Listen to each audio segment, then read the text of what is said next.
नमस्कार दोस्तों, मेरा नाम है आशुतोष मांडके और आप देखना शुरू कर चुके हैं डायनामिक इम्पल्शन। आज के इस वीडियो में हम बात करेंगे 21 अक्टूबर 2024 की करंट अफेयर्स की।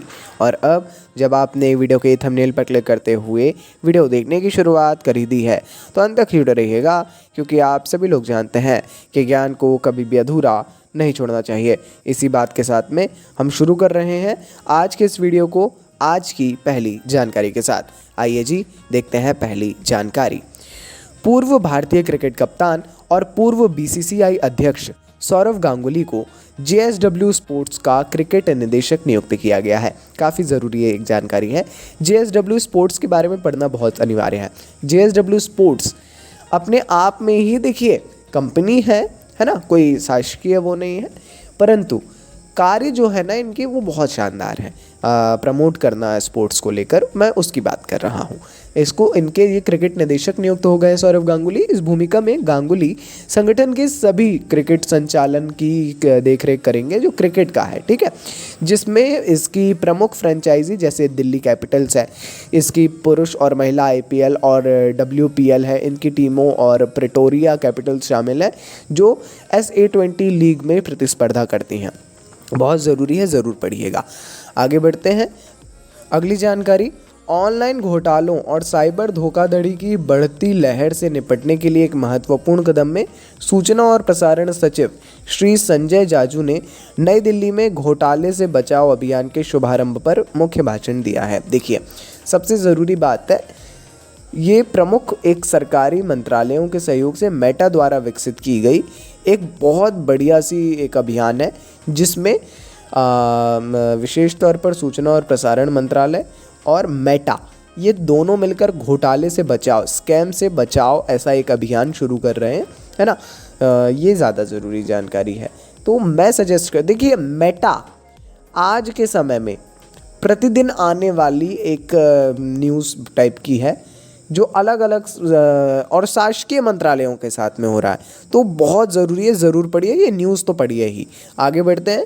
लोकसभा अध्यक्ष ओम बिरला ने हाल ही में स्विट्ज़रलैंड के जेनेवा में IPU मुख्यालय में 13 से 17 अक्टूबर 2024 तक आयोजित अंतर संसदीय संघ की 149वीं विधानसभा को संबोधित किया। जेनेवा में आयोजित किया गया था अंतर संसदीय संघ की एक विधानसभा, है ना, जो आयोजित की जाती है, एक रेगुलर प्रोसेस है, 13 से 17 अक्टूबर तक की गई थी। इसमें भारत का प्रतिनिधित्व किया माननीय लोकसभा अध्यक्ष महोदय ने। अपने संबोधन के दौरान बिरला ने आज की दुनिया में बहुपक्षवाद की महत्वपूर्ण आवश्यकता पर जोर दिया और आम भलाई के लिए विज्ञान, प्रौद्योगिकी और नवाचार के क्षेत्र में संसदों के बीच बातचीत और सहयोग की वकालत की। काफ़ी ज़रूरी जानकारी है, अवश्य ही इसके बारे में पढ़ लीजिएगा, है ना। थोड़ा पढ़ेंगे तो आपको एक पर्याप्त जानकारी देखने को मिल जाएगी। जैसे भी कोई कन्फ्यूज़न अगर होता है तो प्लीज़ मेरे से कमेंट सेक्शन में अवश्य ही पूछ लीजिएगा, है ना जी। चलिए, और ये जो होने वाली ये जो चीज़ें हैं ना, ये जो रेगुलर प्रोसेस है, इनका एक चार्ट टाइप का बना लीजिए, पीछे टेबल बना लीजिए, है ना। वो बहुत बड़ी होती जाएगी हालांकि, मगर बना लीजिए। कौन आयोजित करवाता है, कहाँ आयोजित हुई, लास्ट ऐसे करके आराम से। ये मत देखिएगा कितने पेज भर रहे हैं क्या, या आप एक अलग वो बना लेंगे जिसमें डेज, ये समिट्स, इस प्रकार की चीज़ें, सैन्य अभ्यास, इस प्रकार की चीज़ें वो आती ही जाए, तो मैं सजेस्ट करूँगा पर्सनली वो करने के लिए। बढ़ते हैं आगे, देखते हैं अगली जानकारी। भारत ने पापुआ न्यू गिनी को 12 हेमोडायलिसिस मशीनों की पहली खेप भेजकर भारत प्रशांत द्वीप सहयोग मंच शिखर सम्मेलन के तीसरे मंच के दौरान की गई एक महत्वपूर्ण प्रतिबद्धता को पूरा किया।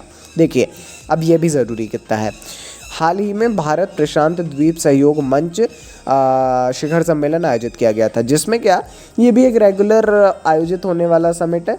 उसमें क्या, आपको कुछ ना कुछ ऐसा करना पड़ता है, अपनी प्रतिबद्धता दिखाना है। तो हमने क्या किया है, पापुआ न्यू गिनी, हमने मतलब भारत ने 12 हेमोडायलिसिस मशीनों को भेजा है पापुआ न्यू गिनी में। इसके अलावा भी दक्षिणी लेबनान में बढ़ते तनाव और चल रहे संघर्ष के जवाब में, ये और ज़्यादा ज़रूरी है, भारत ने लेबनान को समर्थन देने के मानवीय प्रयास के तहत चिकित्सा आपूर्ति को 33 टन खेप की पहली किस्त भेज दी है। चिकित्सा आपूर्तियों की 33 टन की खेप भेजी है, वो भी पहली। बहुत ज़रूरी जानकारी है ये दोनों, एक बहुत इंपॉर्टेंट रोल प्ले करेंगी आपके एग्जाम पॉइंट ऑफ व्यू से। अच्छे तरीके से इसको पढ़िएगा, समझिएगा, और कहाँ कहाँ हमने भेजा है बीते समय में देख लीजिएगा, और हमने तो आपको जानकारी दी है वैसे। आइए अगली जानकारी। हरियाणा के मुख्यमंत्री नायब सिंह सैनी ने हाल ही में घोषणा करके अपना पहला चुनावी वादा पूरा किया है। ये एक बहुत ज़रूरी जानकारी है। राज्य के सभी सरकारी अस्पतालों में जहां क्रोनिक किडनी रोगी हैं, मतलब सभी में होंगे, यहां के रोगियों को मुफ्त डायलिसिस प्रदान किया जाएगा। जी हाँ, किडनी रोग से निपटने के लिए, मतलब अब निपटा तो नहीं जा सकता है, मगर हाँ एक प्रोसेस होता है जिसको कहते हैं डायलिसिस, है ना। जो हीमोडायलिसिस पढ़ा ना, वो भी इसी प्रकार का है। तो अब यहाँ मुफ्त डायलिसिस प्रदान किया जाएगा पूरे सभी शासकीय अस्पतालों में अच्छी सुविधा के साथ में। यह निर्णय भाजपा की लगातार तीसरी बार सत्ता में वापसी के बाद उद्घाटन कैबिनेट बैठक के दौरान किया गया, जहां सैनी ने चुनावों के दौरान कांग्रेस के कथन के खिलाफ लोगों के जनादेश पर जोर दिया था और फाइनली जीत हासिल की, जनता का जनमत प्राप्त किया, विश्वास हासिल किया, और विश्वास पर खरा उतरते हुए इन्होंने ये वाला कार्य किया है, और होना भी चाहिए। जब तक स्वास्थ्य शिक्षा पर कार्य है और विधि ये कानून पर कार्य है, तब तक बहुत अच्छा है। निःशुल्क दीजिए, कोई बुराई नहीं है उसमें, ऐसा हमारा मानना है। आप अपना बताइए। आप कमेंट सेक्शन में अपने ओपिनियन जरूर रख दिया करिए, कोई डाउट हो तो वो पूछ सकते हैं। ये थी आज की इस वीडियो के अंतिम जानकारी। अपन मिलेंगे अगले वीडियो में, ठीक है। ऐसी ढेर सारी जानकारी के लिए जुड़े रहिए साथ में। नमस्कार जी, डायनामिक इंपल्शन।